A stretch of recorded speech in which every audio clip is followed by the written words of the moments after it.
ఈ చెరువుల కబ్జాలను కూడా ఎంతటి వారైనా కూడా ఖచ్చితంగా తొలగిస్తాం. ఈ చెరువులే వరప్రదాయిని తెలంగాణ ప్రాంతానికి అని పదే పదే మంత్రివర్యులు కానీ ప్రభుత్వం కానీ చెప్తా వచ్చింది. అయితే ప్రధానంగా సినిమా హీరోలు అంటే ప్రజలకు ఆదర్శంగా ఉండేవాళ్ళు, మంచిని ప్రజలకు బోధించేవాళ్ళు, వాళ్ళని ఆదర్శంగా సమాజం తీసుకుంటుంది. హైటెక్ సిటీ ఎదురుగా గురుకుల్ భూములలో ఎన్ కన్వెన్షన్ అనే ఫంక్షన్ హాల్ ఏదైతే ఉందో అక్కడున్న చెరువులో సగానికి అడ్డంగా గోడ కట్టి కొన్ని ఎకరాలు ఆక్రమించుకొని ఫంక్షన్ హాల్ నిర్వహిస్తున్నారు. పదే పదే ప్రభుత్వం దృష్టికి వచ్చింది, టీవీ ఛానళ్ళల్లో పేపర్లలో చూపించారు. అక్కినేని నాగార్జున గారు కూడా దాని మీద స్పందించారు. ఈనాటి వరకు ఆ ఆక్రమణలు తొలగించలేదు. ఎందుకు అక్కినేని నాగార్జున గారు ఆక్రమించుకున్న చెరువుల ఆక్రమణలు తొలగించలేదు? ఎందుకు చర్యలు తీసుకోలేదు? ఏ శక్తులు అడ్డం పడుతున్నాయి? హీరో అక్కినేని నాగార్జునకు చెందిన ఎన్ కన్వెన్షన్ ను హైడ్రా అధికారులు ఇవాళ ఉదయం కూల్చివేసిన విషయం తెలిసిందే. ఈ కూల్చివేతపై తాజాగా నాగార్జున స్పందించారు.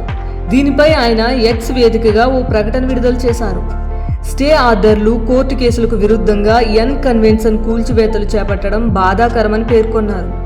తమ ప్రతిష్టను కాపాడుకోవడం కోసం కొన్ని వాస్తవాలను తెలియజేయాలనే ఉద్దేశంతో ఈ ప్రకటన చేస్తున్నట్లు నాగ్ పేర్కొన్నారు. చట్టాన్ని ఉల్లంఘించేలా తాము ఎటువంటి చర్యలు చేపట్టలేదని స్పష్టం చేశారు.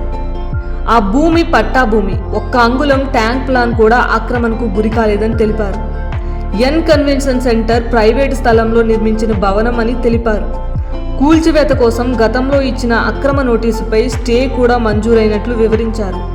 స్పష్టంగా చెప్పాలంటే కూల్చివేత తప్పుడు సమాచారంతో చట్టవిరుద్ధంగా జరిగిందని ఆరోపించారు.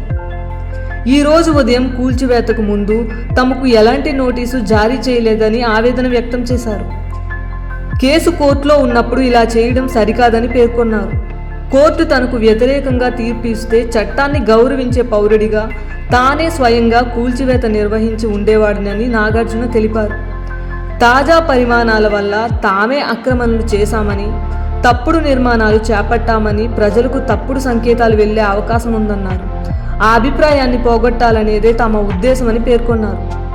ఎన్ కన్వెన్షన్ సెంటర్ కూల్చివేతపై సినీ నటుడు నాగార్జున తెలంగాణ హైకోర్టును ఆశ్రయించారు.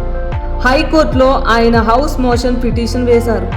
హైడ్రా కూల్చివేతలపై స్టే ఇవ్వాలని నాగార్జున కోరారు. ఈ హౌస్ మోషన్ పిటిషన్ను విచారించిన న్యాయస్థానం ఎన్ కన్వెన్షన్ సెంటర్ కూల్చివేతలను ఆపాలని మధ్యంతర ఉత్తర్వులు జారీ చేసింది. ఈ పిటిషన్పై విచారణ చేపట్టిన న్యాయమూర్తి జస్టిస్ టి వినోద్ కుమార్ ఈ తీర్పు వెల్లడించారు.